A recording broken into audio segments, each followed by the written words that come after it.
نہ تو زمین کے لیے نہ آسماں کے لیے، جہاں ہے تیرے لیے تو نہیں جہاں کے لیے۔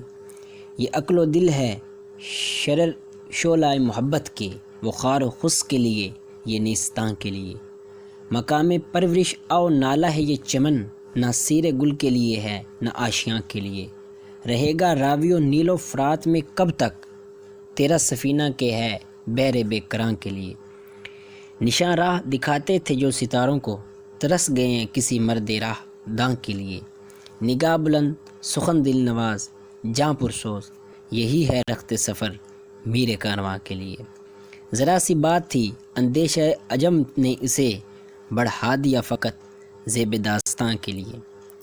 میرے گلو میں ہے ایک نغمہ جبریل آشوب، سنبھال کر جسے رکھا ہے لامکاں کے لیے۔ پہلے اشعار کی تشریح اب کرتے ہیں، اس میں دیکھتے ہیں کہ اقبال کیا فرماتے ہیں۔ اقبال کہتا ہے کہ نہ تو زمین کے لیے نہ آسمان کے لیے، جہاں ہے تیرے لیے تو نہیں جہاں کے لیے، کہ یعنی انسان اشرف المخلوقات ہے۔ اس کے لیے اللہ تعالیٰ نے دونوں جہانوں کو پیدا کیا ہے۔ ابلیس جیسے فرشتے نے اللہ تعالیٰ کے حکم کے تحت آدم کو سجدہ کرنے سے ابلیس نے انکار کیا تھا، تو اسے اللہ تعالیٰ نے اپنی بارگاہ سے باہر نکال دیا۔ اقبال کا یہ شعر کم و بیش اسی مفہوم کا آنادار ہے کہ یعنی ایک انسان کی اتنی اہمیت تھی، اتنا ایک اللہ تعالیٰ کو عزیز تھا انسان، کہ اس فرشتے نے جس نے اس آدم کو سجدہ نہیں کیا، انسان کو سجدہ نہیں کیا، اللہ نے اپنی بارگاہ سے باہر نکال دیا۔ اقبال فرماتے ہیں کہ اے انسان، تو نہ زمین کے لیے نہ ہی آسمان کے لیے، اس کے برعکس یہ جہاں تیرے لیے بنایا گیا، تو جہاں کے لیے نہیں بنایا گیا۔ مراد یہ ہے کہ قدرت نے انسان کو ہر شے سے افضل قرار دیا ہے۔ عملاً دنیا کی ہر شے انسان ہی کے تابع ہے، وہ دنیا کا تابع نہیں ہو سکتا، کہ یہ صورت اسی کے لیے انتہائی پستی کی عامل ہے۔ اس نے تو اپنی صلاحیتوں سے پوری کائنات کو تسخیر کرنا ہے، یعنی کائنات کو جاننا ہے۔ اب دوسرا شعر، یہ عقل و دل ہیں شعلۂ محبت کے، وہ خار و خس کے لیے ہے یہ نیستاں کے لیے۔ اقبال کہتے ہیں کہ عقل اور دل ایک ہی جذبے کے مظہر ہیں، لیکن عقل کا دائرہ کار محدود ہے، جبکہ دل کا تعلق لامتناہی سلسلے سے ہے، یعنی دل کا جو تعلق ہے وہ نہ ختم ہونے والا ہے۔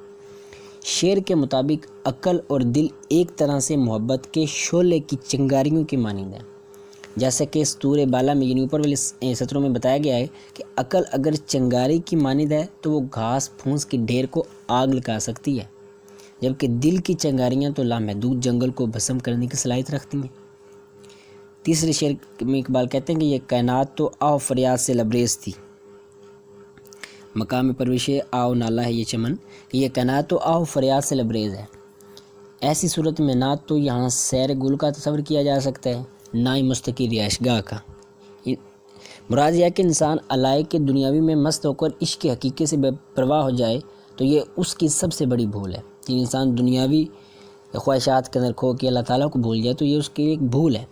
اصل شے تو عشق کی حقیقی ہے، جو منزل تک رسائی کے لیے ناگزیر ہے، نہ سیر گل کے لیے ہے نہ آشیاں کے لیے۔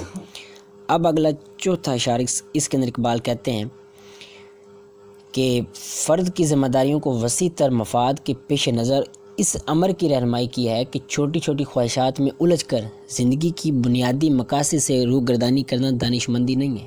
حقیقی مسئلہ تو منزل تک پہنچنا ہے۔ رہے گا راوی و نیل و فرات میں کب تک، یعنی چھوٹے چھوٹے مسائل کے اندر کب تک تو الجھا رہے گا، تیرا سفینہ کہ ہے بحر بے کراں کے لیے، یعنی تو منزل کو حاصل کرنے، حقیقی منزل تک پہنچنے کے لیے تجھے بنایا گیا۔ پانچواں شعر، نشاں راہ دکھاتے تو جو ستاروں کو، وہ لوگ جو ساری دنیا کی رہنمائی کے اہل تھے، افسوسناک امر یہ ہے کہ آج خود ہی گم ہو گئے راہ کے اندر، ان کا کوئی حقیقی رہنمائی نہیں ہے۔ مسلمانوں کو اقبال کہتے ہیں کہ آپ نے اپنی اصل کو چھوڑ دی ہے، اپنے آباء کو چھوڑ دی ہے، ان کے نقش قدم پر نہیں چل گئے۔ نشان راہ دکھاتے تھے جو ستاروں کو، ترس گئے ہیں کسی مرد راہ داں کے لیے، آج وہ خود بھٹکے پڑے ہیں، ان کا دل کرتا ہے کہ کوئی ان کو آگے دکھائے، لیکن انہوں نے اپنے آپ کو نہیں پہچانا، انہوں نے اپنی ان ماضی کے روایات کو توڑ دیا۔ نگاہ بلند سخن دل نواز جاں پرسوز، یہی ہے رخت سفر میرے کارواں کے لیے۔ یہ شعر بھی اس سے قبل کے شعر کا تسلسل ہے، ان کے ساتھ ملتا جلتا ہے، جس میں حقیقی رہنما کی صفات کو اجاگر کیا گیا، جن اصل جو رہنما تھے، جو آپ کے آباء تھے، ان کے اندر کیا خوبیاں تھیں۔ اقبال کے نزدیک حقیقی رہنما وہ ہوتا ہے جو مسائل پر گہری نظر رکھتا ہو، نگاہ بلند سخن دل نواز، گفتگو دل میں اتر جانے والی ہو، جاں پرسوز اور دل اور سوز و گدا سے بھرپور ہو۔ یہی ہے رکھتے سفر میرے کارواں کے لیے، یہی اس رہنماؤں کا خوبیاں ہوتی ہیں۔ ذرا سی بات تھی اندیش انجم نے اسے بڑھا دیا ہے فقط زیب داستان کے لیے۔ یہ شعر بھی ایک طرح سے گزشتہ دو شعروں کے ساتھ میں ایک پس منظر کو بیان کیا جا رہا ہے۔ یہ وہی نکات تھے جنہیں اہل عجم نے بڑھا چڑھا کر پیش کیا، حالانکہ اہل دانش کے لیے تو یہ باتیں سیدھی سادھی ہیں۔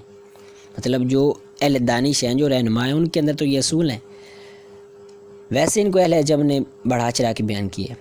آخری شعر نظم کے اس آخری شعر میں اقبال کہتے ہیں کہ میری آواز میں تو ایک ایسی لے مستور ہے جسے میں نے مستقبل کے لیے محفوظ کر رکھا ہے، اس لیے میں ایسی خصوصیت میں ہے میرے میں جو پیغمبر آخر الزمان صلی اللہ علیہ وسلم کے لیے وہی لے کر آنے والا فرشتہ جبریل میں سن کر تڑپ اٹھے۔